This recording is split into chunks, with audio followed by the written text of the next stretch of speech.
All India Radio presents Morning News.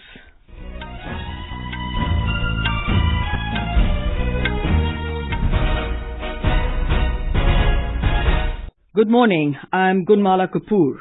The headlines. Cyclone Fani enters West Bengal. Widespread rain lashes coastal districts. Indian Navy steps up rescue operations in worst affected Chilka and Puri areas of Odisha. Campaigning for fifth phase of Lok Sabha elections ends this evening. US lawmakers urge the Trump administration not to end India's trade privileges. And in IPL cricket, Kolkata Knight Riders beat Kings XI Punjab by 7 wickets at Mohali. Cyclonic storm Fani has entered West Bengal, crossing West Midnapur district after leaving a trail of destruction in coastal districts of Odisha. The extremely severe cyclone, with a wind speed of up to 175 kilometers per hour, lashed Odisha yesterday morning. The storm has since weakened and has moved in a northeasterly direction with a wind speed of 90 kilometers per hour. The system is likely to move further north-northeastwards and hit Bangladesh by this evening. In West Bengal, there is no major report of any loss of life nor property so far. Our correspondent reports that under the influence of Fani, widespread rainfall is reported from coastal districts of the state. The fury of Fani is less in West Bengal. Under its influence, trees were uprooted at different places. Seawater entered at different areas in Digha, Mandarmoni last night due to heavy tidal waves. Virtually the entire administration in coastal districts of the state and in Kolkata monitored the situation. The Southeastern Railways cancelled a number of trains and flight operations from Kolkata airport was suspended as a precautionary measure. According to Met Department, the situation is likely to be improved from this afternoon. Arijit Chakraborty, Kolkata for AIR News. A red alert has been issued in coastal areas and fishermen have been asked not to venture into the sea. Several districts, including East and West Midnapur, North and South 24 Parganas, besides Howrah, Hooghly, Jhargram, Kolkata and the Sundarbans, are likely to be hit by the storm. In Odisha, heavy rain and high-velocity winds uprooted trees, swept away thatched huts and snapped power supply in the state. Fani is the strongest storm to have hit India since 2014. Around 220 trains on the Howrah-Chennai route have been cancelled, keeping in view passenger safety. Flight movements at Bhubaneswar Airport is likely to resume this afternoon. Chief Minister Naveen Patnaik said Puri, where the cyclone first hit the landmass, suffered huge damage. He said the power infrastructure has been destroyed and the restoration of electricity is a challenging task. Mr. Patnaik said work is on to restore road communication thrown into disarray with thousands of uprooted trees blocking the way in innumerable places. The Chief Minister said nearly 12 lakh people were evacuated and shifted to safer locations ahead of the storm. National Disaster Response Force DIG Randeep Rana said not many casualties were reported so far as precautionary measures were in place. The Indian Navy has intensified rescue operations in Odisha. The Eastern Naval Command intensified rescue operations in the worst affected areas of Chilka and Puri. Additional relief material and medical teams have been augmented to Odisha from Visakhapatnam. INS Ranvijay and Airavat with integral helicopters have also sailed from Visakhapatnam with relief material including medical stores and medical teams and are proceeding to Odisha to conjoin the rescue operation with Indian naval ships Sahyadri, Ranveer and Kadmat. In Assam, the government has directed all district deputy commissioners and agencies to be on alert and take necessary measures to deal with the situation in the wake of Cyclone Fani, which is expected to trigger heavy rains in the northeast. Special Secretary, Land Revenue and Disaster Management, Rinzing Chengwang Bhutia, said that many parts of Assam are likely to receive heavy rainfall accompanied by gusty winds. All India Institute of Medical Sciences, AIIMS, has cancelled its postgraduate examination at the Bhubaneswar Centre in Odisha due to Cyclone Fani. The exam was scheduled for tomorrow. It will now be conducted as soon as normalcy returns.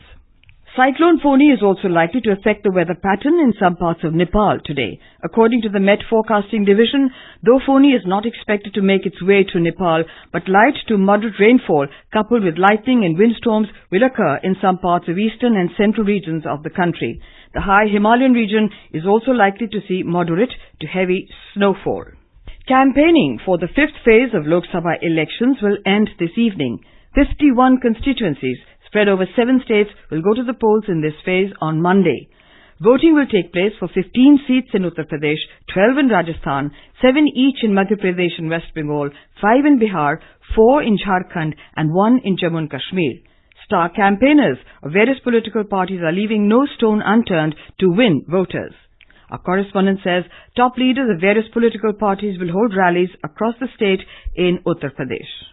Senior BJP leader and Prime Minister Narendra Modi will address 2 rallies in state this forenoon. First rally is scheduled in Pratap district, while another one is in Basti district. BJP President Amit Shah will hold roadshow in Amethi and will also address a rally in Raipur district, while a star campaigner of party Sunny Deol will lead roadshows in Raebareli, Allahabad and Phulpur constituencies. Congress President Rahul Gandhi will hold rally in Sultanpur, while Samajwadi Party Chief Akhilesh Yadav will address public gatherings in Bahraich and Gonda districts. Sushil Chandra Tiwari, AIR News, Pratapgarh.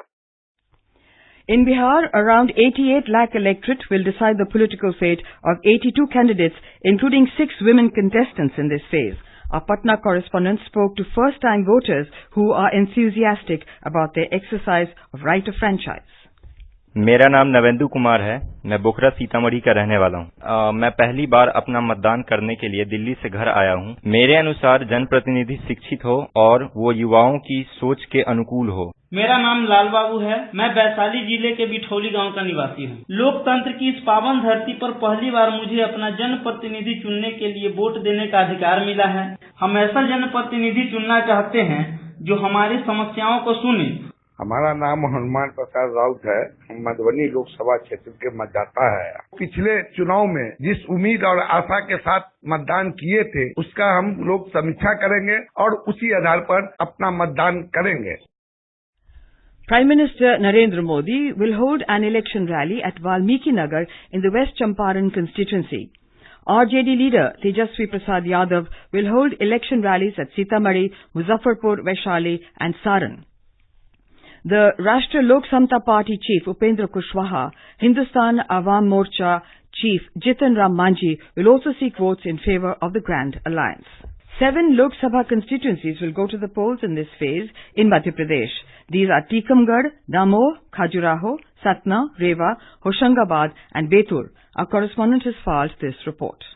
BJP President Amit Shah will address a gathering in Rewa district today. BSP Chief Mayawati, Union Minister Narendra Singh Tomar and Uma Bharti and Senior Congress Leader Jyotiraditya Scindia will also campaign in different places in Morena district. In this phase, 1 crore 19 lakh voters of the state will decide the fate of 123 candidates, including 9 women. Sanjeev Sharma, AIR News, Bhopal. In Jammu and Kashmir, the Ladakh parliamentary constituency will go to the polls on Monday. Geographically, this is one of the largest constituencies in the country. Besides BJP and Congress candidates, 2 independents are in the fray. A report. Both political parties are making every effort to woo the voters in their favor. To reach out to the voters, the candidates are organizing rallies, corner meetings, cycle and bike rallies and indoor meetings. State leaders of BJP are camping in Ladakh since Jamyang Singh Namgyal filed his nomination. Senior leaders and Defence Minister Nirmala Sitharaman and Arunachal Pradesh Chief Minister Pema Khandu will address the rally this morning. Congress candidate Rigzin Palwar has started poll campaign with a mega rally. With Ramesh Chandra, Yangchan Rolma for AIR News, Ladakh. The Election Commission has given a clean chit to BJP President Amit Shah with regard to a complaint concerning alleged violation of the Model Code of Conduct during a speech at Nagpur in Maharashtra. In a statement, the Commission said the matter has been examined in detail and after examining of the complete transcript of the speech sent to the DEO Nagpur, the Commission is of the considered view that in this matter no such violation took place. The Election Commission has issued a show cause notice to Union Minister and BJP leader Mahesh Sharma for allegedly making objectionable comments on Congress President Rahul Gandhi. While giving the BJP MP 24 hours to respond, the Commission reminded him of a provision in the Model Code of Conduct which states that politicians must refrain from making remarks on the private lives of rival candidates. The Election Commission has sought the reply of Delhi Chief Minister Arvind Kejriwal and others over their remarks on the BJP's Northwest Delhi candidate Hansraj Hans.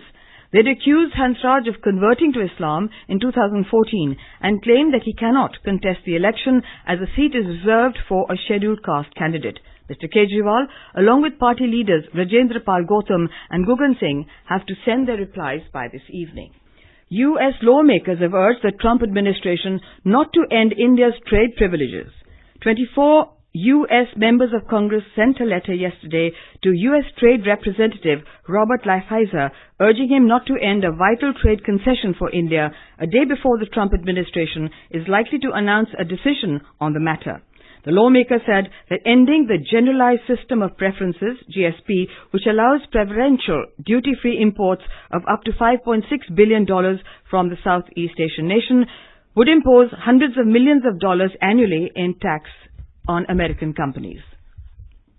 French Ambassador Alexandre Ziegler has said the listing of Jaish-e-Mohammed chief Masood Azhar by the UN as a global terrorist is solid proof of the international community's strong support to India's fight against terrorism. Mr. Ziegler said in New Delhi that on the very first day of the Pulwama attack in February 2019, France spared no effort to get a communique from the UNSC condemning the terrorist attack. This was a crucial political step necessary before any discussion on listing Masood Azhar could take place. The Reserve Bank of India has imposed penalties on 5 prepaid payment instruments, PPI issuers, including Vodafone, M-Pesa and PhonePe, for violation of regulatory norms. Penalties have also been imposed on Western Union Financial Services Incorporated and MoneyGram Payment Systems Incorporated. In IPL cricket, Kolkata Knight Riders beat Kings XI Punjab by 7 wickets at Mohali last night. Chasing a target of 184, Kolkata's Shubham Gill scored an attractive 65 not out of 49 balls, set pace with some big hits in the power play overs. Today, Delhi Capitals are likely to take on Rajasthan Royals in their final IPL League match in New Delhi at 4 p.m. And now for an overview of today's newspapers, it's over to Subhadra Ramachandra. Thank you, Gunmala. The extremely severe cyclonic storm Fani causing havoc in coastal districts of Odisha yesterday is covered extensively by the press. The Hindustan Times writes, Cyclonic Fani wreaks havoc in Odisha, brings rain elsewhere, kills 8. The UN Security Council designating Jaish-e-Mohammed chief Masood Azhar a global terrorist is the other lead in today's press. The Indian Express writes, Pak makes it official, freezes Azhar's assets, orders ban on travel. The Tribune reported the last of the militants still unaccounted for. From the Burhan Wani group photo taken a few years ago, Latif Tiger was among the 3 militants killed in an early morning gunfight in Shopian. And finally, the Times of India informs us that astronomers hunting for gravitational waves in the far universe say they may have heard whispers of a black hole eating up a neutron star some 1.2 billion light years away from the Earth. With that, it's back to you, Gunmala.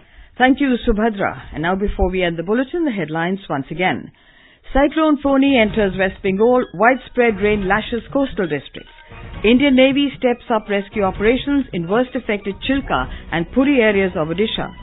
Campaigning for 5th phase of Lok Sabha elections ends this evening. U.S. lawmakers urge Trump administration not to end India's trade privileges. And in IPL cricket, Kolkata Knight Riders beat Kings XI Punjab by 7 wickets at Mohali. And with that we end the morning news. Have a nice day.